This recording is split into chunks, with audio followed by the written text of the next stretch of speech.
Assalamualaikum, salam Pramuka. Kembali lagi di channel Prasmaja TV. Di konten kali ini kita akan membahas tentang bagaimana cara menempuh SKU penggalang bagi peserta dan juga bagi pembina. Oke, tapi sebelumnya silakan tekan dulu tombol subscribe-nya agar kami semangat dalam bikin konten video, dan jangan lupa nyalakan notifikasinya agar tidak ketinggalan video yang terbaru dari Prasmaja TV. Yang pertama terkait dengan peserta, bahwa peserta didik penggalang itu biasanya lebih dominan takut kalau mau menempuh SKU. Jadi kita sebagai pembina ini harus mengawali terlebih dahulu. Nah, jadi pembina harus tahu karakter dari peserta didik. Oke lah, yang berani, yang mentalnya kuat itu mungkin berani, Kak, saya mau nempuh ini, saya mau nempuh nomor ini. Nah itu, tetapi kalau penggalang khususnya kayak penggalang SD, itu kalau kakak tunggu anak-anak itu mau nempuh, saya kira tidak akan jalan. Nah, maka disinilah peran pembina untuk mengajak atau membantu peserta didik itu tadi mencapai SKU tersebut. Misalkan SKU Ramu, ini biasanya kalau di sekolah dasar ini SKU Ramu ini bisa ditempuh. Nah ini jangan nyuruh anak-anak misalkan, ayo anak-anak ditempuh. Ini tidak bisa. Ini harus pembina yang berperan. Maka dengan cara pembina itu memberikan materi ataupun memberikan penugasan kepada anak-anak. Contoh, Dek, kamu tak kasih tugas hari ini menghafal Dasadharma. Nah, misalkan kayak gitu. Nah, jika nanti sudah hafal, itu tinggal ditandatangani. Jadi tidak perlu adik-adik itu, ayo nempuh. Tidak akan ada yang nempuh kalau seperti itu.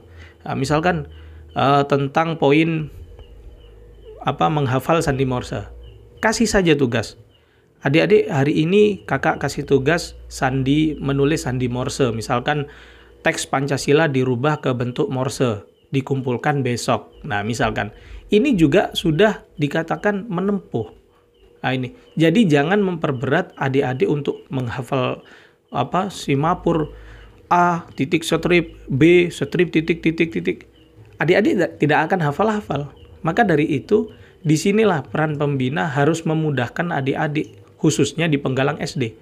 Kalaupun di penggalang SMP, biasanya juga sama. Itu karena mungkin mental takut menghadap pembina untuk menempuh sesuatu. Nah, jadi di sini tugasnya pembina. Jadi pembina harus memberikan peluang seperti itu. Jadi misalkan kalau di situ ada materi pilah sampah. Nah, Dek, itu ada apa itu di sana? Oh, ada sampah, Kak. Di sana coba ambil. Misalkan ambil sampah daun dan juga sampah plastik misalkan. Nah, bisa membedakan antara sampah organik dan sampah non-organik. Dek, ini sampah apa? Misalkan sampah daun. Oh, ini sampah organik, Kak. Terus yang ini, oh ini sampah non-organik, Kak. Nah, jadi dari situ, kalaupun adik-adiknya belum paham, ya dikasih tahu. Ini yang namanya sampah organik, yang ini namanya sampah non-organik. Dari situ saja sudah silakan bisa ditandatangani. Nah, jadi jangan dipersulit untuk adik-adik menempuh SKU Ramu. Nah, seperti Kompas sudah. Kompas itu adik-adik mau menempuh bagaimana kalau kita tidak mulai dari pembinanya begitu. Makanya adik-adiknya, ayo nempuh Kompas. Nggak ada yang bisa. Karena adik-adiknya itu lebih bisa mengerjakan daripada presentasi atau menjelaskan kepada pembina di hadapan pembina seperti itu.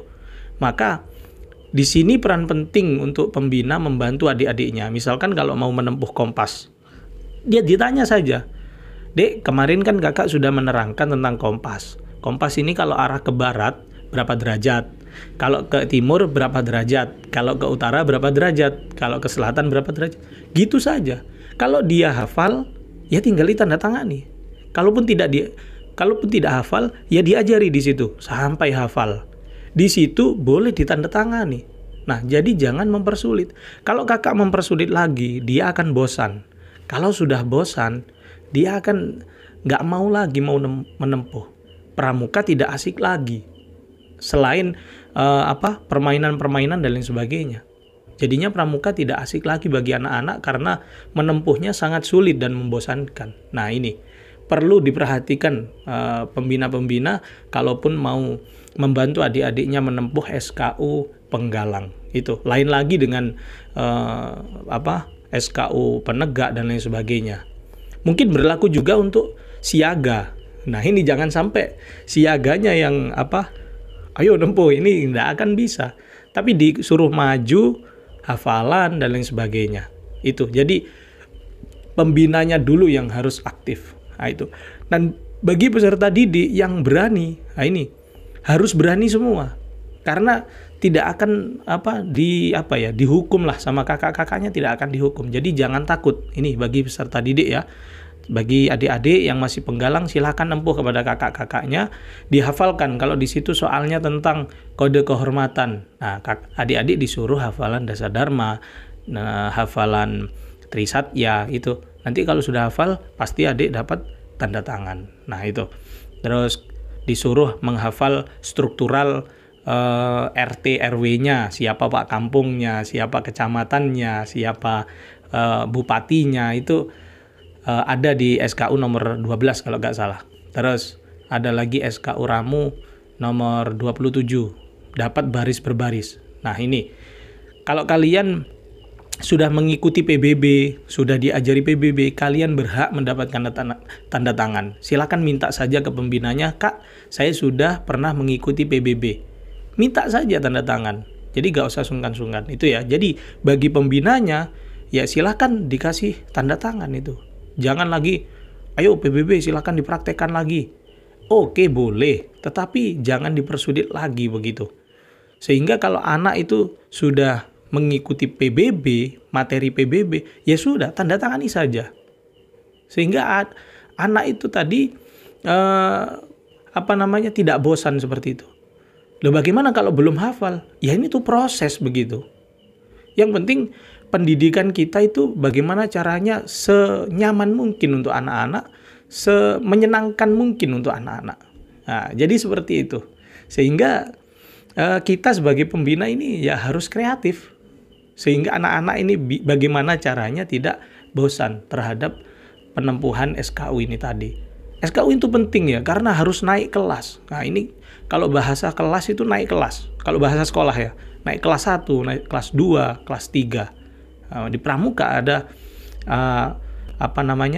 kelas ramu, rakit, dan terap. Yang bisa dikatakan tingkatan begitu. Di golongan penggalang itu ada tingkatan ramu, rakit, dan terap. Itu haknya anak-anak. Haknya anak-anak untuk naik kalau sudah mengikuti organisasi pramuka. Jangan sampai anak itu lulus kelas 3 masih belum pernah dilantik. Nah, ini bagaimana begitu? Tiba-tiba sudah nanti pramukanya penegak. Ini ya kalau kita memandang sebagai gerakan pramuka, lah ini berarti gak jalan gugus depannya, begitu. Jadi jangan sampai ada gugus depan yang membiarkan hak-haknya adik-adik itu terlantarkan seperti itu.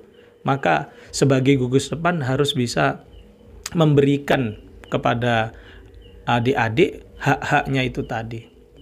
Saya kira itu teman-teman semuanya, kakak-kakak pembina dan juga adik-adik penggalang. Jadi cara menempuhnya seperti itu. Kalaupun materi penempuhannya banyak sekali di internet, silakan cari saja materi atau jawaban-jawaban dari SKU itu. Terima kasih, saya Muhammad Nurul Huda. Jangan lupa tekan dulu tombol subscribe-nya dan juga like. Kalaupun tidak suka, ya sudah di-dislike saja. Oke, semoga bermanfaat untuk teman-teman semuanya. Dari saya, salam pramuka.